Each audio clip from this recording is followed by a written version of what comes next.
Imagine convincing your female best friend to leave her current boyfriend only for you to sleep with her while she's still getting abused back at home. I got my best friend to cheat on her abusive boyfriend with me. She want me. She want me. She plans on leaving him to be with me as soon as she gets hired somewhere new so she doesn't have to work with him anymore. In the years we've known each other, I've never seen her even close to being as happy as she's been in the past couple of weeks. I know it's a good thing she's getting away from this abusive dickhead, but I feel terrible for being the cause of it. I feel like a homewrecker. I am a homewrecker, actually. Stay away from my man, homewrecker. I justify it by reminding myself that I love her to death and just couldn't handle how poorly she was being treated by him. Slapping her, getting her in her face, and making it seem like he was gonna hit her, kicking her for crying in her sleep, throwing her to the ground for trying to walk out of the room. I want you, baby.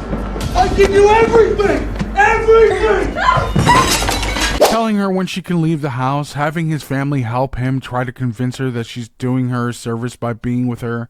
Because, and I quote, no guy wants to be with a girl who can't have sex. Daddy, chill. She says that every time she tried, it's horribly painful for her, and it feels like nothing. He makes her clean the house and do his laundry because it's boring. Why would I do that? I feel conflicted because she's getting away from her abuse, but it comes at a cost of cheating until she can safely get away. Yes, she can just quit, but she doesn't want to lose having income for a period of time. She takes pride in working and not relying on others. There's so many problems I have with this goddamn confession that this guy admitted to. One, you've known for goddamn years that she was being abused. And the whole time, what did you do? Nothing? You did nothing. You're a coward. No.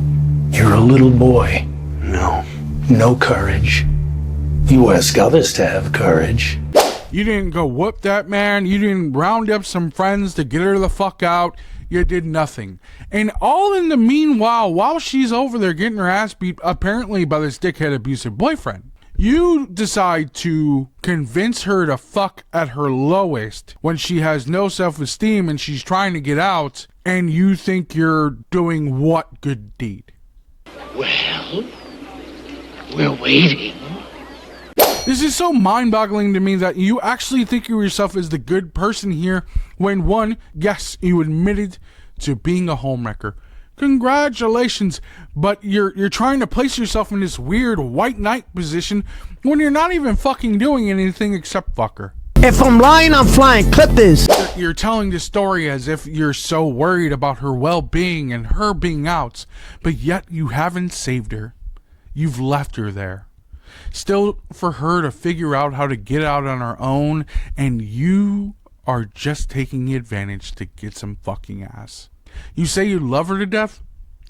I don't believe you. Jesus Christ. I don't believe you actually really do anything for her, because if that were the truth, you would have taken her from that fucking home and helped her get back on her feet. That's the most frustrating part about this entire fucking confession, is the fact that you actually may have the means to assist and get your friend out of danger, and if you don't, why didn't you still try to look for means to help to get your friend out of fucking danger? I don't understand. I don't understand, Paige. I don't understand.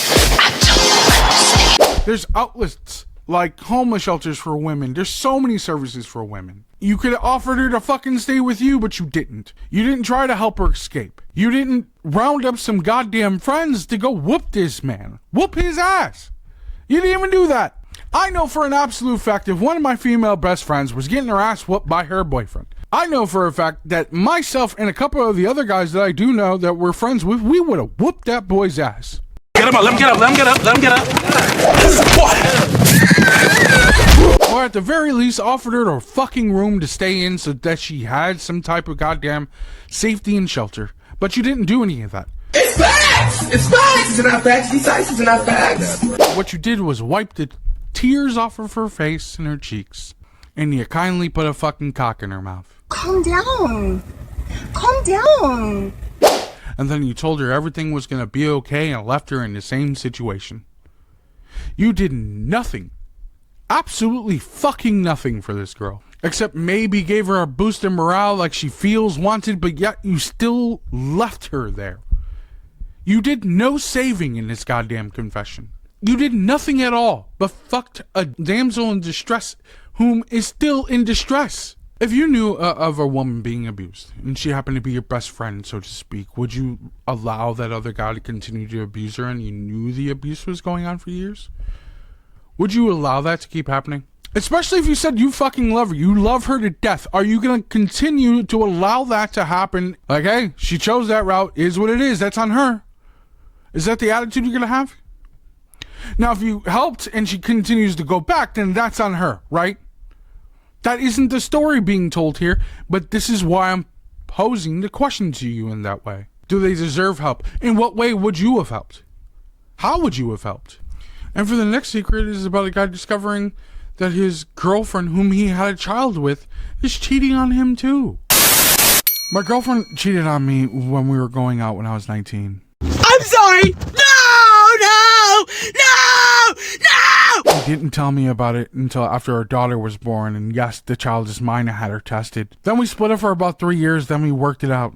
Then we ended up fighting again this year, and I have no clue why. And can't understand what she's saying or thinking. She kept lying to me, and I would call it out every time. You're a liar. Then she tells me 2 days ago that she had sex with another guy again, twice. Again! And our daughter is 14 now, getting ready to turn 15, and she said that she's sorry, and it won't happen again. Please, I know I don't deserve your forgiveness. For the sake of our baby. And we've been together for 10 years since the split up. Right now, I'm just sitting here hurt and confused and wondering about my daughter because she has no clue what's going on. The ultimate problem with this goddamn secret is, my man, why do you continue to go back? I understand that you were trying to make it work in the sake of your daughter, showing your daughter that, you know, you guys are capable parents and you can work it out. But this is a girlfriend who isn't even your wife who doesn't want to work it out. She wants to fuck other people. Hey, bro, come on now, dog. Come on, man. Unfortunately, she doesn't want you. At what point in time do we as people begin to realize when people are, one, pushing us away, or two, absolutely do not want us, or they find us to be fucking convenient, right? That's the unfortunate part about society and the people that we live with. And sometimes we think that we know people when we absolutely don't know them. And when people show us their true colors, a lot of the time, even if we're blinded by love or like to try to think and see the best in people, we will always ignore the red flags and problems. This is the case for this gentleman, unfortunately. He knows that she's an habitual cheater. Cheat day, like we could cheat on our diets, like we could have McDonald's once a week. At this point in his life, he's going to have to go see a therapist to do some real soul searching in order to move forward now. Right, you have to think about all the men that she's had sex with and coming clean and telling him about. All the potential lies, betrayals, and backstabbings. Now he has to try to figure out how to tell his daughter what's happening and what's going on and why he's going to have to leave, why he can't be there anymore. If you were married, divorced, or you were in a despicable relationship where it was just constant lying, being gaslit and cheated on, tell me about it in the description. What did you do? How did that scenario take place? What happened? And then while you're thinking about how to properly tell me that story, I want you to like, subscribe, and come back for another video. I will see you again this week.